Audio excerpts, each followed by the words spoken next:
Royal Malabar থেকে নিয়ে আসছি মনে করো। দাম কেমন হবে আনুমানিক? কিনি না, ওদের স্পন্সর করে আমাকে। কিনতে গেলে কত হইতে পারে? এক 1.5 লাখ টাকা হবে। আমাতে ঘড়ি আছে একটা, এটা কি Rolex? Rolex. Okay, what is the price? তো বলা হয়েছিল 26 লাখ। না, মুম্বাই ভার্চাসি। ভার্চাসি, ভার্চাসি, আচ্ছা। এটার প্রাইস কত? 60-70 হাজার টাকা হবে। আমরা যারা মিডিয়ায় কাজ করি, আমাদের অ্যাক্টিভিটিস গুলো নিয়ে আলোচনা সমালোচনা তো বেশি হয়। এখন ঢাকা শহরে প্রতিদিন যদি 26টা ডিভোর্স হয়, ওটা নিয়ে কোনো আলাপ নাই।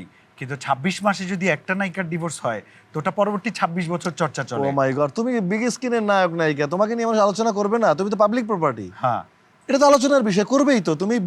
তুমি ইমতু, একটা জিনিস ভাবো, তুমি কিন্তু 20 থেকে 25 কোটি মানুষের মধ্যে একটা ইমতু, তো তাদেরকে নিয়ে আলোচনা হবে না, কাকে নিয়ে হবে? Very good, very well said. হ্যাঁ, কিন্তু ধরো এই ধরনের নায়িকাটা তো আবার এই যে আমাদের সংরক্ষিত আসনে এবার নমিনেশনও চেয়েছিলেন তোমার অপোনেন্ট সহ, কিন্তু এটা তো কেউই আনফরচুনেটলি পায়নি। এটা তো মাননীয় প্রধানমন্ত্রী ভালো জানেন কি করতে হবে না জানেন। তো আমরা তো ইলেকশন হলো, তো ন্যাশনাল ইলেকশন, দ্বাদশ ইলেকশন বেশি দিন হয়নি। আমাদের অনেক সেলিব্রিটি নায়ক তারা গেছেন, এবং আমাদের ফেরদৌস ভাই তিনি জনগণ দ্বারা নির্বাচিত হয়ে জাতীয় সংসদে গেছেন। জায়েদ খানকে আমরা রাজনীতির লাইনে দেখতে পাবো কিনা? আমি তো রাজনীতি করি, তো আমি তো আওয়ামী লীগের সংস্কৃতি বিষয় উপকমিটির মেম্বারও, আচ্ছা, ছাত্র রাজনীতিও করেছি। বাট আমার মনে হয়েছে যে এবার আমি দৌড় দিয়ে যাই নাই, সামনে যে যাব না তার কোনো গ্যারান্টি নেই, যেতেও পারি। বাট এখনো তোমার ওই যে বিয়ের মতো মতো তোমার মনে হয়নি যে এখনই এটা উপযুক্ত এখন এই সময়? সংসার আমার কিছু কাজ করা দরকার, সেই কাজগুলো হাতের কাছে আসে, এগুলো করতে চাই। নির্বাচনী প্রচারণা করেছি, দলের জন্য কাজ করেছি, কাজ করব, তো সেটার জন্য I need to take time. Okay, so আমাদের শোবিজ এখন যে একটা স্টেবল বলবো এই জন্য কারণ এখন অনেক হিউজ অডিয়েন্স এখন হলে যায়। তো সেক্ষেত্রে তোমার কি মনে হয় যে আমাদের ফিল্মটা কি এখন রাইট ট্র্যাকে আছে, ইন্ডাস্ট্রিটা? আছে না, আরটিভি তো অনেক ভালো ভালো কতগুলো ছবি করলো। হ্যাঁ, আরটিভিকে ধন্যবাদ। আরটিভি এরকম আরো ভালো ভালো সিনেমা করবে সেই প্রত্যাশা। আরো কিছু বেসরকারি চ্যানেলও সিনেমায় এগিয়ে করে। আসছে। হ্যাঁ, দর্শক, বিদেশে দর্শক হলমুখী হচ্ছে, বাংলাদেশেও অনেক দর্শক হলে যাচ্ছে ঈদে, এটা অনেক পজিটিভ দিক। আমি মনে করি ধারাবাহিকটা অব্যাহত থাকলে অনেক অনেক সিনেমা হবে, হলের পরিবেশ ভালো লাগবে। শুধু সিনেপ্লেক্স, স্কে টাওয়ার, ওইখানকার সিনেমা হলগুলো দিয়ে সিনেমা চালানো যাবে না। সমস্ত জেলাগুলোতে, উপজেলা পর্যায়গুলোতে সিনেমা লাগবে, ভালো ভালো সিনেমা হল, আর ভালো সিনেমা করতে যেখান গেলে থেকে কিন্তু শিক্ষিত ভালো ছেলেমেয়েরা বাজেট। ভালো না, ভালো বাজেট তুমি দেখাবো কোথায়? তুমি এই আরটিভির সেটে এসে মনটা জুড়িয়ে গেল, ঢুকতেই মনে হলো সারা একটা ওয়াও। মানে একটা বলিউড স্টাইলের গানের একটা সেট, যেমন ওরকম ঢুকেছি, সিনেমার যেমন ভাব আছে। হুম, আমি সুটটা এরকম রেডি করে বলে আসছি, যে আল্লাহ সুটটা এরকম রয়্যাল মালাবার থেকে নিয়ে আসছি মনে করো। ও রয়্যাল মালাবার, হ্যাঁ। ওকে, তো ভালো। দাম কেমন হবে আনুমানিক? কিন্তু কিনি না, ওদের স্পন্সর করে আমাকে। ও আচ্ছা, আর কিনতে গেলে কত হইতে পারে? তো এক 1.5 লাখ টাকা হবে। 1.5 লাখ টাকা কোনো কিনছো? হ্যাঁ, এটা কোনো কথা বললা? তার মানে তুমি বড় লোকস। পিছু টান নাই।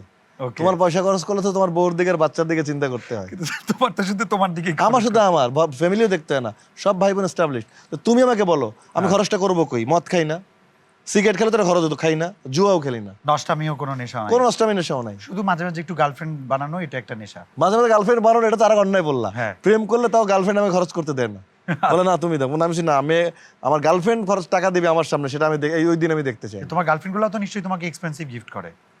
বলো তো, কিনতে গেলে, তোমারটা কিনতে গেলে ভয় লাগে বলতো। আচ্ছা, তো বামাতে ঘড়ি আছে একটা, এটা কি Rolex? Rolex. Okay, what is the price?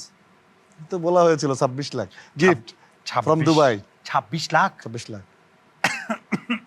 Okay, but তোমার হাতে খুব সুন্দর লাগতেছে, এটা হচ্ছে সবচেয়ে বড় কথা। সো তোমাকে স্যুট করছে, এর চেয়ে বড় কথা তো আর নাই।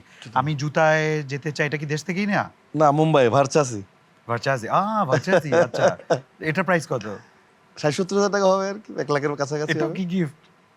এটা কিনছিলাম আমি। আচ্ছা, বাট ইন্ডিয়ান রুপির কারণে তুমি কনভার্ট করতে পারছো না যে এক্সাক্ট বাংলাটা কত হবে। কখনই কি এমন হয়েছে তুমি কিনছো কম টাকায়, বলছো বেশি টাকায়, অথবা বেশি টাকায় কিনছো কিন্তু ভয়ে বলছো কম চাপা টাকায়? মারছি অনেক, বেশি দাম বাড়ায় বাড়ায় বলছি, আচ্ছা, অনেক হয়েছে।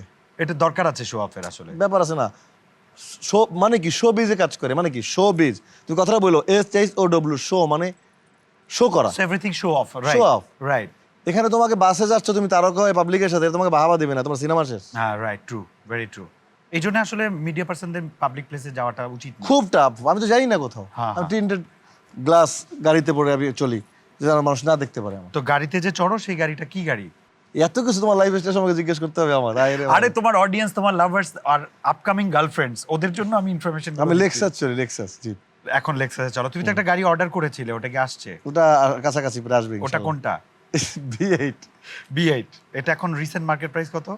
এটা হবে এটা আসলে আমি কিনি নাই, দেখার জন্য গিয়েছিলাম। এখন তোমাদের এই প্রশ্নের উত্তর এটাই বলতে হবে, আমি কিনি নাই, দেখার জন্য গেছিলাম। Okay, কার সিলেকশন আমার আমার বড় মনে ভাই হয় যে- আসলাম ভাই আমার কার সিলেকশন, গাড়ির সবচেয়ে বড় হ্যাঁ। অফিসে গিয়েছিলাম, একটা ছবি তুললাম আর কি, সুন্দর গাড়ি, ওই দিনই আসছিল গাড়িটা, দেখার জন্য গিয়েছিলাম। আমি বললাম যাক, উনি বললো একটা ছবি তুলো দুইজনের সামনে, তুললাম। আচ্ছা, তা আমাদের চিরচেনা জায়েদ খান এখন অনেক ভালো আছে, সামনে আরো ভালো করবে, কিন্তু আমরা অনলাইনে সার্চ করলে কিন্তু গরিবের জায়েদ খান বলে একজনকে খুঁজে পাই।